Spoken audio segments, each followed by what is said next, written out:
fellow book lovers, welcome or welcome back to Olive's Thoughts on Books.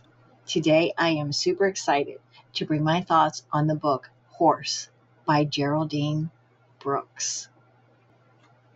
This book took me on an incredible journey. So, if you're into extremely well-researched historical fiction with characters that stay with you well past turning the last page, you definitely want to read this book.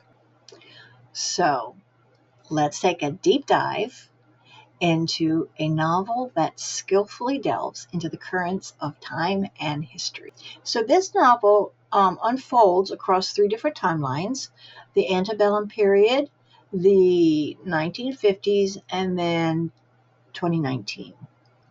To me, the plot clips along at a steady rate, no pun intended. It balances both the tension with the moments of introspection.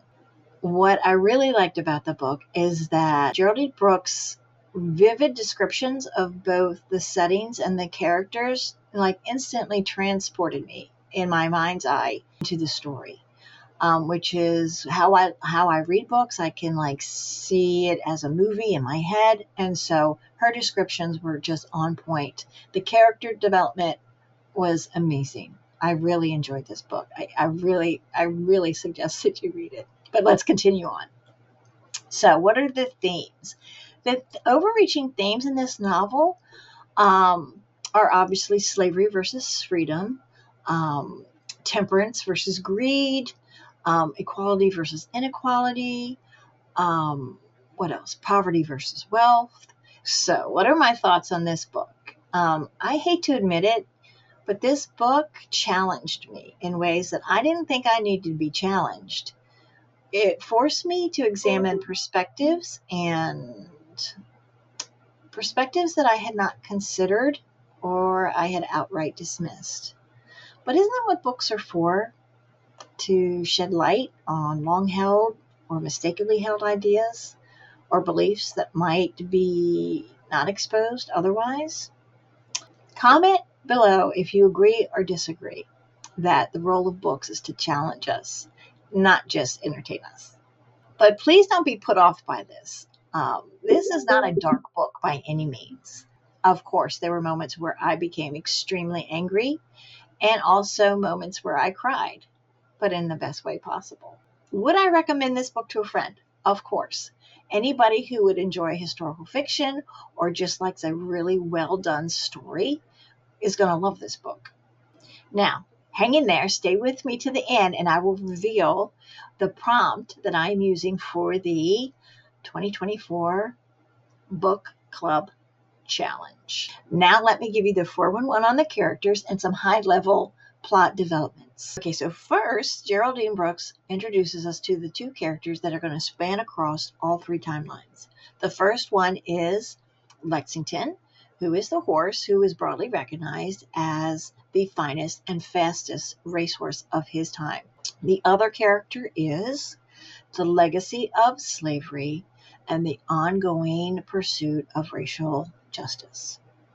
So those are the two main characters, according to me, according to my book review.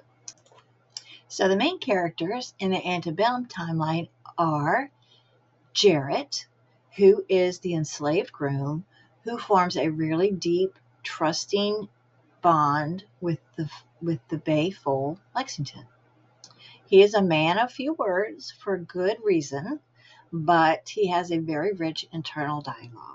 The bond that Jarrett forms with Lexington propels them, not only the horse, to great triumphs in racing, but it also enables Jarrett on his hero's journey to gain some agency over his own life. The other main character in the antebellum timeline is Thomas J. Scott, who was the itinerant artist and writer who would be hired by the wealthy landowners and plantation owners of the time to paint their horses. In this novel, Thomas J. Scott is kind of the observer of Jarrett's transformation or coming of age from boy to manhood.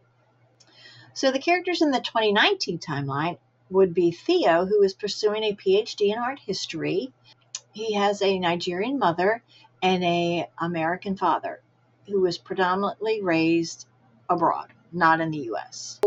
He occupies a unique position since he is free from the burdens of a history of enslavement, but is still subject to present day racial biases. Now, Jess is a white Australian scientist at the Smithsonian.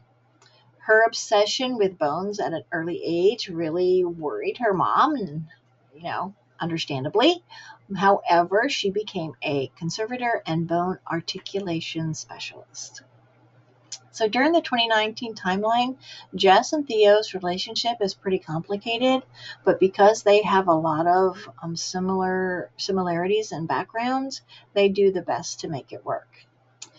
It's, however, the 1950s timeline that kind of ties together the 2019 and the antebellum timeline, because it brings in the character of Martha Jackson, who was a modern art collector in the 1950s. So Horse is a very well researched historical novel that really transported me into a bygone era and gave me a new and much needed perspective on racism, I believe. And it's going to leave a lasting impact, no doubt. As I promised, for those of you who are participating in the 52 Book Club Challenge, like I am, the prompt that I will be using for this novel is at least 4 different points of view. And there you have it. That's my review of Horse by Geraldine Brooks. Have you read this book? Did you like it? What were your perspectives? Please let me know in the comments below.